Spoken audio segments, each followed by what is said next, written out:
Bitcoin and the cryptocurrency space. I'm your host, Piter, joined as always by Ozzy. How you doing today, Ozzy? Doing great, doing great. How about yourself?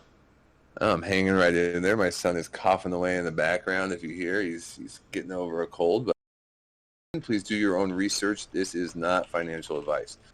Since our last show, we have seen kind of some big news in the courts in the U.S. involving the SEC and all that, and we have seen the Bitcoin price go from 26,000 and end up at 26,000 with a little bit of maneuvering in between. Last Tuesday, this was the big story in my opinion. Grayscale wins an SEC lawsuit for Bitcoin ETF. Okay, what happened? Grayscale Investment scored a major victory against the United States Securities and Exchange Commission in its effort to convert its over-the-counter Grayscale Bitcoin Trust into a listed Bitcoin ETF. A U.S. Court of Appeals circuit judge ordered Grayscale's petition for review be granted, and the SEC's order to deny the listing application be vacated. Okay, so the court says that the SEC's rejection was arbitrary and capricious as it failed to explain why it was treating similar products such as the futures-based ETF and the spot-based ETFs in different ways. Now, this order does not guarantee the eventual listing of a Grayscale spot ETF, but it just grants the petition for review, right? So they have to look at it again or come up with another reason, is the way I read it. Yeah, But you need to it's basically, you didn't actually review that, so you need to look at this again. doesn't mean it's settled. It was just a big victory. And we saw the market react. And we went up, like 7-8%? Yeah. Pretty quickly. It was like God candle-ish compared to where we were. Just a very sudden move. But anyway, so now we have JP Morgan analysts led by Nicholas, I'm not even going to brutalize that name, but they believe the SEC will be the spot Bitcoin exchange-traded fund applications submitted by multiple firms after losing its court case against Grayscale Investment. They have a change in sentiment that, this is going to happen, and they're still delaying. We'll get into that. But then we had an additional ruling on Wednesday. Uniswap lawsuit judge called Ether a commodity in its dismissal order. So on August 30th, this was the next day, Judge Catherine Polk Thalia dismissed the case brought by Uniswap users who claimed they lost money due to scam tokens on the exchange. There was one user who was a dummy and bought a shitcoin for way too much money. It wasn't users, it was one guy who was not very bright making a mistake. Oh, I thought, did it become like a class action though? It became a class action, yeah. But it really wasn't like there was that many users involved. Anyway, a lawsuit was brought, and it was probably a matter of time before someone's like, this isn't fair, you know what I mean? And there's a lot of ship coins on Uniswap, there's no doubt about that. It's decentralized, but as part of her reasoning for dismissing the case, the judge referred to Bitcoin and ETH as commodities. That's kind of the big news. And interestingly, this is the same judge overseeing the SEC lawsuit against Coinbase. Now, this is not a distinct ruling on Ether's legal classification in the U.S., which is yet to be settled. I mean, you have the SEC stance, which is everything other than Bitcoin, and then you have the CFTC. Although the SEC stance on ETH being a security has been wavering pretty significantly lately.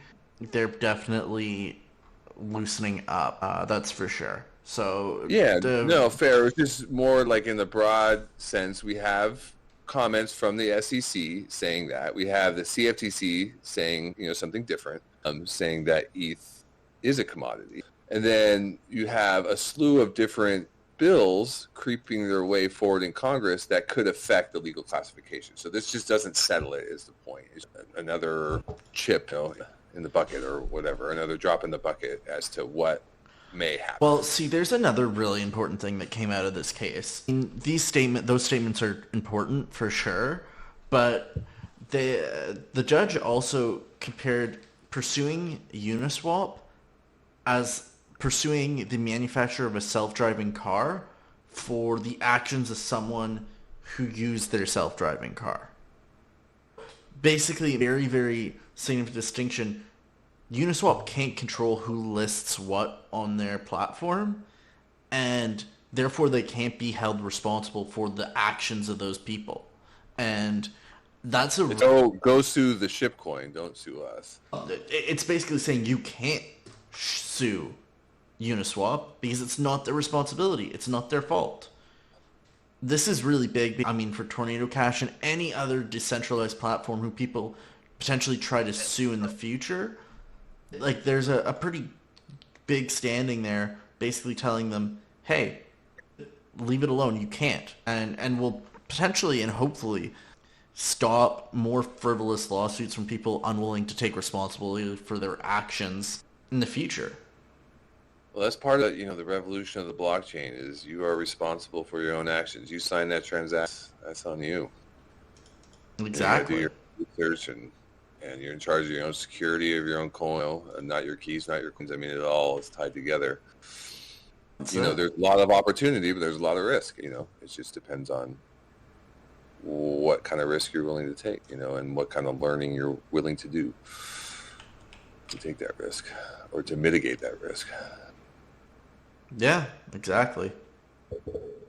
Now, both these stories kind of propped up the market a little bit, but it still kind of was trending down ever so slightly. Like it's almost like the bearish sentiment was still there, and then boom, Thursday, SEC delays the verdict on all the ETF proposals, waited half a day or a few hours, and then Blackrock. So there was like a little bit of speculation during the day that they hadn't officially said anything about Blackrock. I don't know if you remember that. I heard about it, but then I also heard a lot of people just kind of say, apparently you just need to read a little bit more, and then it would have, you would have seen that it was also Blackrock. Yeah, but either way, it became official. Like all of them got delayed. So we're now waiting on the next one. We have until 10/17, our next one, right? Yeah. Middle of October is when the next deadline, because it's 45, 45, 60, 90, something like the way these things roll out. Exactly. Yeah. But the sentiment has changed. So because of just all this news put together, it's a lot harder for the SEC to argue, basically, to keep denying this. Like, it's kind of expected that eventually they're going to have to let these things through, and probably more than once. So it's very likely that they're going to approve all of them. I think unless there's very, very clear differences between any of them, but all of them are using Coinbase for their security and for their traffic. Maybe they can find some technicality to decline one or something. But very unlikely that they do. And so all of them will likely be approved. And I don't think it'll be at this October deadline. I definitely think that we're likely to see it more at the January deadline, with them actually rolling onto the market sometime in March. I definitely don't think that we're seeing a flippening or anything like that anytime soon. Yeah, we're just going to have to wring our hands and wait. But there is sentiment. So we had the JP Morgan saying that because of the Grayscale court case decision that it's much more likely. Then we also had a story from Bloomberg Analysis, and they raised the probability for an approved Spot Bitcoin exchange-traded fund by the end of 2023, which is the one you were talking about. Or no, I guess it would have to be by the second deadline, if it was going to be by the end of 2023. So they're saying 75% chance. Yeah, but Bloomberg also knows nothing about crypto. All of the news stories that come out about crypto from Bloomberg are absolute utter trash. And so this is just them trying to create some buzzy headlines. Well, they did it. And then, but just to add on real quickly, as part of this story, they said by the end of 2024, quarter four, that the approval odds are 95%. So And it's just an analysis. You can't take it to the bank or anything like that. It's just somebody's opinion, and like you said, maybe not someone's opinion. You should try. Legacy, and they're kind of getting on board a little bit with the idea of a spot Bitcoin ETF. Yeah. So interesting nonetheless. Yeah, I guess so. I don't know if I find Bloomberg's comments that interesting. I think more watching the deadlines is important. I actually think the statement out of China's People's Republic court is more interesting. The fact that virtual currency is legal property and is protected by the law. I think this is pretty important because it potentially puts CBDCs in a spot where they're legal property, so you can't make them expire. You can't take them away from people, and could take away some of those fears that people did have for regarding CBDCs. There's a mix of different statements coming from China. Like, we're still not 100% sure if they're on board or not with crypto, but I feel like this protection of virtual currency as legal property is an important thing to highlight, and kind of important for how the rest of Asia kind of position themselves towards crypto and virtual currencies as property. Yeah, when I read the story, it just made me realize how much I don't understand, just in how they operate, especially coming from America. I mean, they're seen as like a rival, and there's authoritarian and all this stuff, right? So it's like you can't trust anything coming out of them. But it was just interesting to read this story. But it was a people's court in China published a report. The People's Court of the People's Republic of China exercise judicial power independently and are not subject to interference by administrative or public organizations. These courts try criminal, civil, and administrative cases, as well as economic disputes.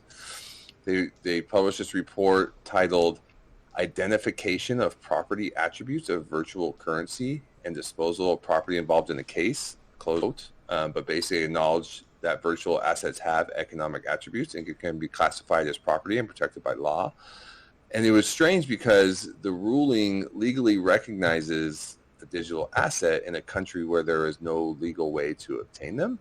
And, they have really strict laws in so it's a little confusing. But anyway, interesting. Then even recently, Beijing exhibited its hostility towards crypto, handing down a life sentence to a former senior official in the country who helped companies hide mining activity, Bitcoin mining. Interesting, and just trying to figure out just how it works over there. But I mean, you probably look at the West, and it's just as confusing looking at everything that happened this week in our country as well. Oh yeah, it's just as confusing. I think if you look at the actions of Biden and the White House and the SEC, it's just crazy confusing given what other court decisions we see going on. Yeah, there's SEC, and then you have decisions kind of contradicting them. So yeah, it shouldn't be so weird. Yeah, heading into kind of looking at some of the U.S. did add 187,000 jobs in August, but we did see unemployment numbers rise to 3.8%. So we're slowly creeping back up in terms of unemployment. If you guys have been watching the news, they're talking a lot about whether we're seeing a 2024 recession, 2024 huge bankruptcies of businesses, and all of this is kind of front and center in the media, and whether those jobless numbers will continue climbing. Forecasts right now say they will.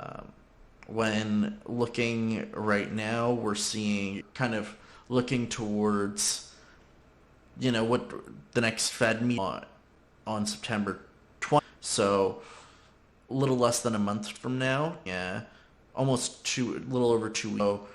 There's some important kind of data and stuff coming out before then. We got on the 7th and 8th, we've got 6 different Fed presidents speaking. And then on Wednesday, September 13th, we've got CPI, and Thursday, September 14th, we've got people. Some important indicators, and maybe these speeches will give some indication of what's going to be happening. Who knows? There's a lot of talk about when they're going to pivot and start adding liquidity, and that will be the catalyst next, true bull run.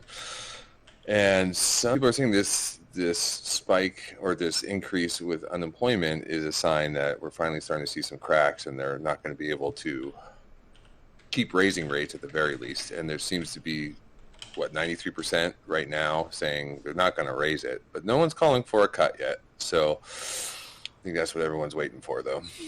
No, and if you look at November predictions, most of November predictions are still leaning towards rates staying the same, but there's 35% expecting a hike. Numbers stay slightly going into December, but there is 2.5% of people expecting a cut in December.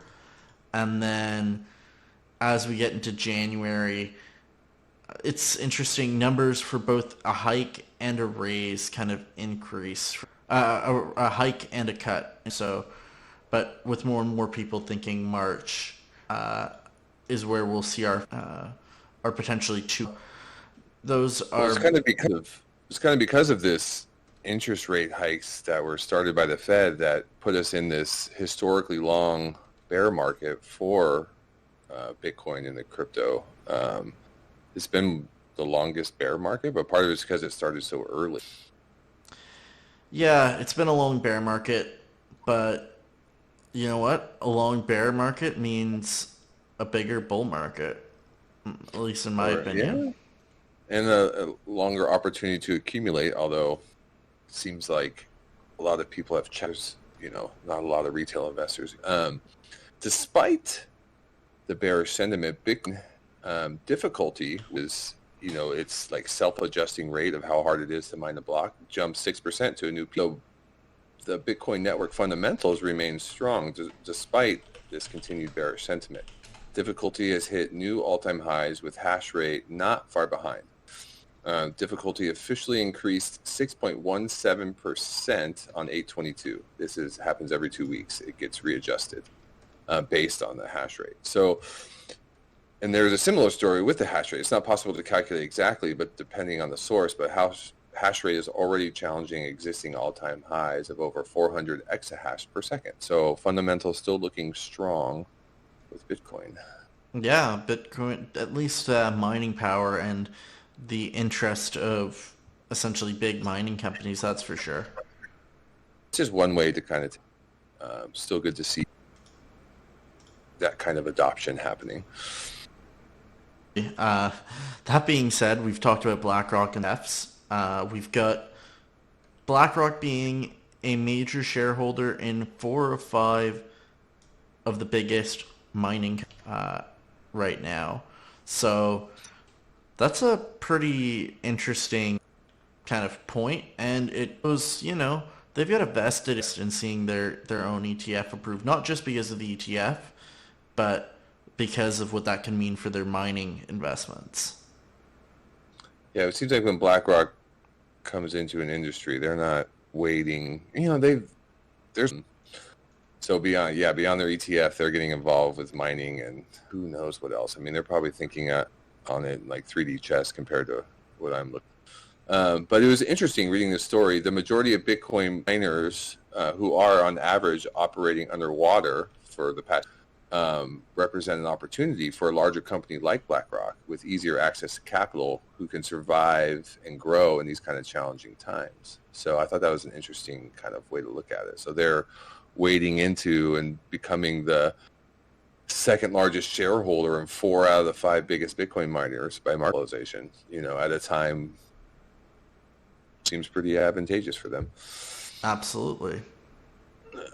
Shout out to our buddies Alpha Shares who just launched their first miners. They brought them online early, so shout out to them and their mining operation. To them. Yeah, I hope that all goes well. But speaking of Paraguay and mining, we also have kind of an update from Oman. So I thought this story was super interesting. So last week we reported that Oman opened a $350 million mining operation. So it was reported this week that the chairman of Oman's Authority for Public Service Regulations publicly commented in a press statement about his national government support for privately owned Bitcoin mining facilities, and they are set to attract 1.1 billion. So we're going from 350 million. They're looking to attract billions now, or in the billion. Now, this was the interesting part of the story. So given Oman's conservative nature and its emphasis on Islamic law, which could probably be said about a lot of countries in the Middle East, introducing a concept as disruptive as Bitcoin mining required significant deliberation. It started back in 2019 for them. But after rigorous regulatory discussions, the government of Oman eventually found Bitcoin to be in line with Islamic law. I thought that was just and what it could mean for in the broader context of the Middle East.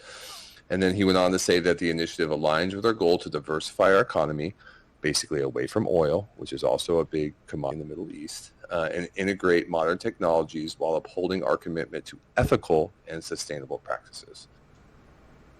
It's pretty big. It's pretty and it's pretty big for news for any Muslims who weren't sure if Bitcoin, and so this is a big for those who want to get into Bitcoin, and an interesting proof that we're going to continue seeing countries get into the Bitcoin mining kind of atmosphere and realm. So super interesting. We've previously reported that Bitcoin ordinals have been at volumes that are down 97% in this past August, and a lot of people are speculating that ordinals are dead, but the ordinals community is pushing back, saying that in the past 24 hours of the just over 500,000 transactions, 450,000 were ordinals, representing just about 85% of all transactions in that 24-hour period. To be fair, it's very, very hard to track what those transactions are really doing. Is it just someone sending different ordinals back and forth between their wallets? Because that's still a transaction, even though they aren't doing. So it'll be interesting to see what that transaction, like what they're actually doing with the ordinals, if they're real trading volume or manufactured trading volume. I don't know. I mean, ordinals were like hyped. It was like a hype train in the middle of a bear market. So the fact that it's suffering right now shouldn't be a surprise. To say they're dead, though, I don't know. It's hard to imagine it's a market. But we know till we kind of get past bear market and see kind of where it stands. The market settles down. I mean, the Ethereum NFT market is trading at 2-year lows. So it's trending lower the overall, like the token price. So the token price goes up 30%. But we're not seeing the same bounce back in NFTs. NFTs have definitely feeling the kind of the lack of volatility and the question. People kind of asking themselves, how do we know that new people joining the market are going to want to buy our NFT that we consider blue chip? Or why will they think it's blue chip? And a couple during the bull, people are talking blue chip. It was like, oh, you cannot lose. And oof, yeah. I mean, they just went down harder than the rest of the market, basically. Yeah, everybody's shifting their attitude, and whether there's a business model with some of these blue chip NFTs that really bring value to their holders. I think it's going to be super interesting to see which NFTs really push the envelope and which NFTs just go away and die. Yeah, when you see, or I see, big drops like this, it also represents opportunity, so you never know. But another part of the story is the regulatory scrutiny has started to impact the NFT space. The SEC, our good friends, initiated its first enforcement action related to NFTs targeting podcast studio impact theory. So there's some speculation that is putting additional damper because we just don't know. But on the other side of it, you have a lot of adoption. You have that highlights this, the airline giant Lufthansa, which represents Airline. They're a parent company, one of the world's largest airlines, but they announced a public launch of an NFT-based loyalty program that rewards participating passengers with digital collectibles that can be unlocked, added benefits, built on Polygon, joining Starbucks, Nike, McDonald's, Reddit, and Coca-Cola on Polygon. So and this is not even talking about like the exciting NFTs. So there's still potential with NFTs. But anyway, just to kind of finish up what this is all about, it's called UpTrip, and it's a loyalty program where passengers collect digital trading cards when they fly on the airlines. And by amassing the cards, they can special perks, free Wi-Fi, access to airport lounges, airlines, more, and a trading feature so you can fill in gaps with the collection. And just to note some numbers, they have 36 million members, traditional miles loyalty program. So, yeah, fascinating adoption right there. And Very NFTs are not dead, but how it all plays out, we'll see. Will it be these type of things, or will it be quote unquote blue chips? What's going to, more of like NFTs that unlock things, or chips, with no real utility besides them being blue chip. Yeah, they're first. They were one of the first ones. Yeah, it'll be interesting to see. And some of the downfall has come from, these quote-unquote blue projects making like massive. Yuga Labs is involved in lawsuits. We've got DeGods have imploded based on some statements from their founder, and one of the co-founders left. Azuki's essentially launched an Elementals 2 Season 2, minted out, and then essentially everyone was like, this is the same thing. You really didn't even bother to update the art like almost at all, and that caused the price of Azuki's to drop significantly. So you're seeing some massive missteps from some pretty large blue chip projects, and that really hasn't helped the space in the slightest in the last little while. Yeah, I'm looking forward to see how it unfolds. We got a few other stories before we close it out today. OnlyFans bought $20 million of Ethereum, it was reported. The parent company of OnlyFans was just revealed a substantial investment in Ethereum, and it sent ripples through the financial world. You're hearing about Bitcoin and Bitcoin mining, stuff like that, but this is like a big shout out for ETH and kind of the altcoin market from a controversial but big company. Yeah, it's pretty interesting.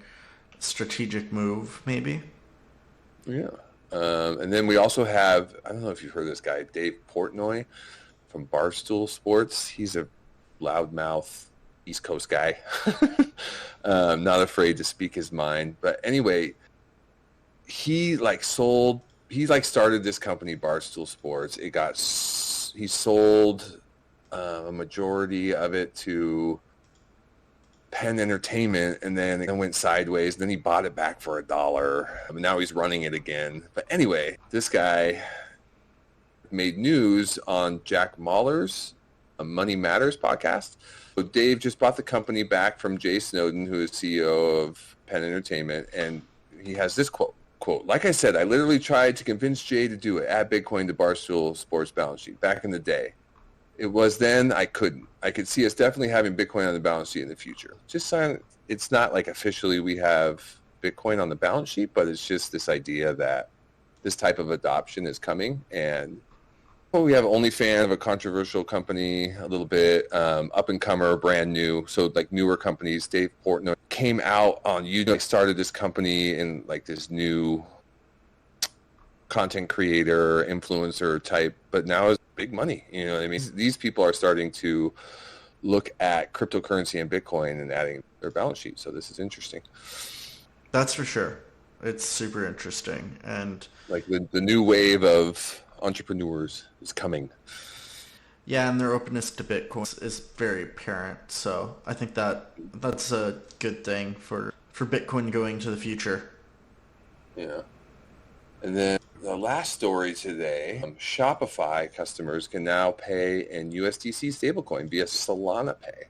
So Solana Pay, the payment protocol built on Solana blockchain, is now plugged into e-commerce giant Shopify, allowing users to pay in USDC.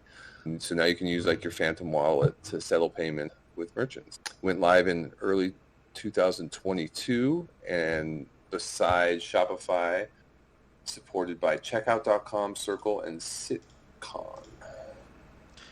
Some big players getting into allowing crypto payments. I think this is going to be very interesting going on down the line. Super, super interesting.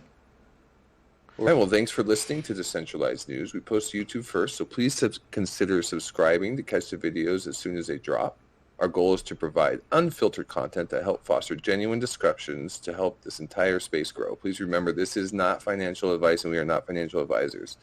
This show was presented for educational and entertainment purposes only. Please do your own research before making your own investments, and thank you for your support. Stay tuned for the next episode.